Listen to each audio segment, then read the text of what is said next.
looking at the programme for this 24 hours and seeing how prominent it is that dinner tonight is 3 courses, lunch tomorrow is 3 courses, and breakfast will take an entire hour, I deduce Northwestern Synod doesn't have the Lenten fast as its top priority. Or maybe, like all good diets, it's going to start next week. But the point, of course, is not particularly about fasting. It's about saying that it's a good time to just pause and stop getting fretful about preparing meals or whatever else is filling our time, and take some space and hope through that to get some refreshment, which I guess is exactly what we're doing in the next 24 hours, even if we're not fasting. And the hymn continues, as these things that oppress us and attack us start to goad us. Christian, dost thou hear them, how they speak thee fair? Always fast and vigil? Always watch and prayer? Christian, answer boldly, while I breathe, I pray. Do we?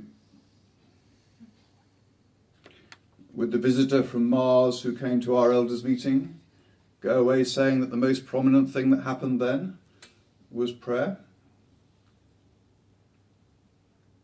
We might come back to that. But while the poor individual Christian has been battling with all the things that make it hard to stay energetic and positive and hopeful, Jesus hasn't been absent, and he comes to talk to his beleaguered servant. Well, I know thy trouble, O my servant true. Thou art very weary. I was weary too. But that toil shall make thee someday all mine own, and the end of sorrow shall be near my throne. And in that is the most important thing we're likely to say to each other in the next 24 hours. Jesus has actually called you to be elders, and he holds you as elders. And he offers you that through the service you give as elders, you will find you grow closer to him. And the end of even the worst toil will be next to his throne. And even if you come very weary, that's what he says to you.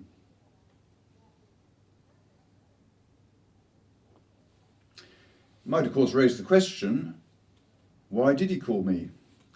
Why did he call you? Perhaps you think it was very obvious why God called you, because he was obviously just being sensible. Lord Montgomery, the Second World War commander, had many strengths and gifts, but no one ever accused him of false modesty. And on one occasion he's supposed to have been explaining to his commanders a particular plan, and in an era when using Bible allusions was quite natural.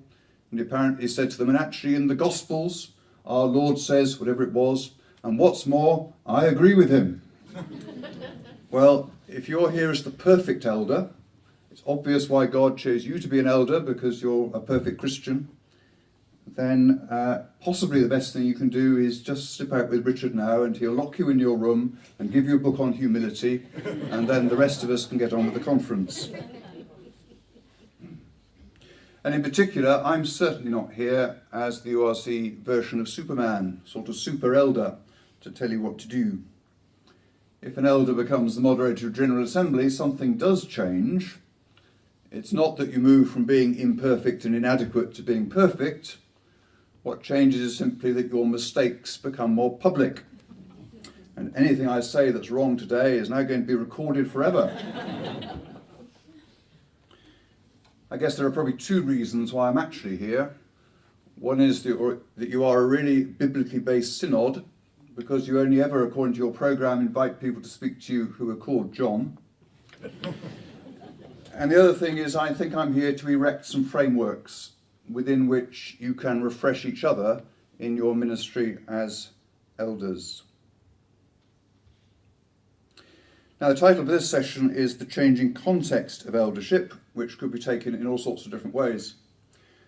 How I want to take it is simply to encourage you to think about how the rest of your life, past and present, and even future, can be a context for your particular jobs as elders. How can the rest of your life fertilise, energise, help to grow your life as an elder? Then the first session tomorrow, we will think more about how you as individuals can then work in eldership groups and as teams with ministers and other leaders. And then in the third session tomorrow, we'll think about how you as teams of elders can see opportunities in the wider context outside the church and the things that are changing around us. But in this session, particularly you as an individual and how your particular life can fertilise your time as an elder. So we'll start with what St Paul thought about URC elders. And on your tables, I hope as you move tables, you brought with you the sheet of paper that has on it what Paul wrote to Timothy in the 3rd chapter of his first letter to Timothy. I wonder if there's someone who'd like to volunteer just to stand up where they are and read lots on that sheet for us. Someone standing up, but not to do that. All right. I will. Wonderful, thank you. Do you want me to come to the mic or here? Probably better you come to the mic. That would probably help people, wouldn't it? Then you get videoed as well. This is from 1 Timothy, chapter 3, verses 1 to 7.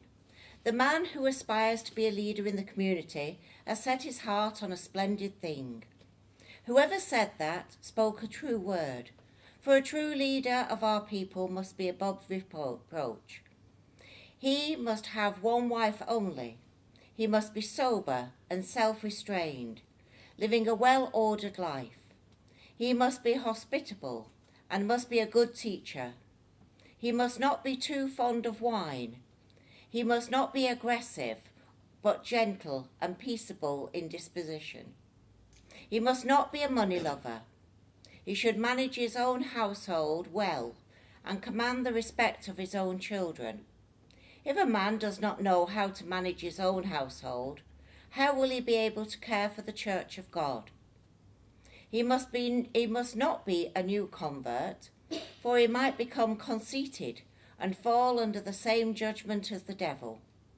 He must also have a good reputation with those outside of the church, for he must not be open to reproach and be snared by the devil.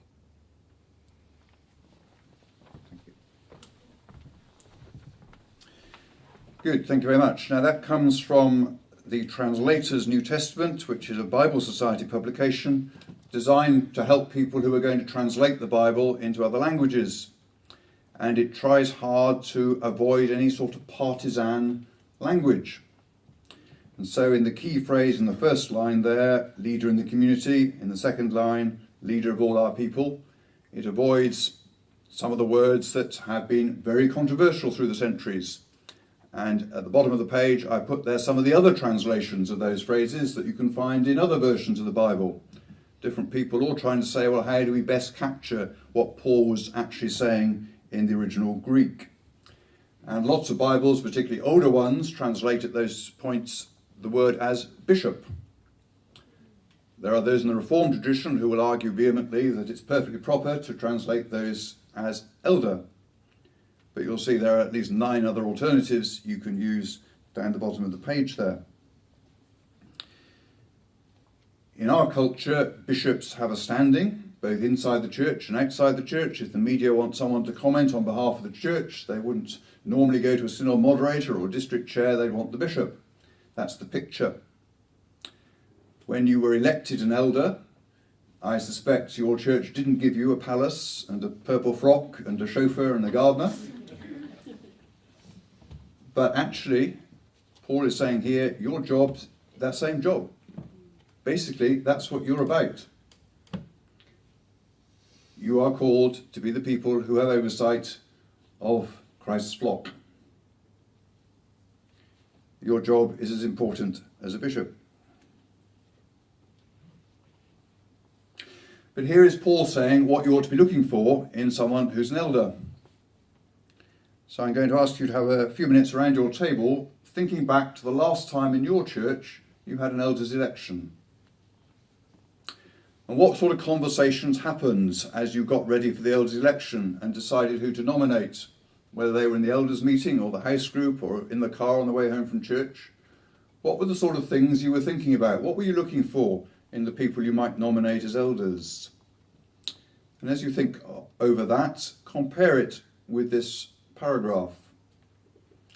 And what I'm going to ask you to do around each of your tables is think back to your elders election, look at this paragraph, and think of some things that were similar, where your conversations actually resonated with what Paul's saying here would have been his criteria for choosing elders. And then also think about some things that were different. We live in a different context from Paul. What were some of the things that you were talking about as looking for in an elder for your church that were different from what Paul says here? What was similar? What was different? Okay?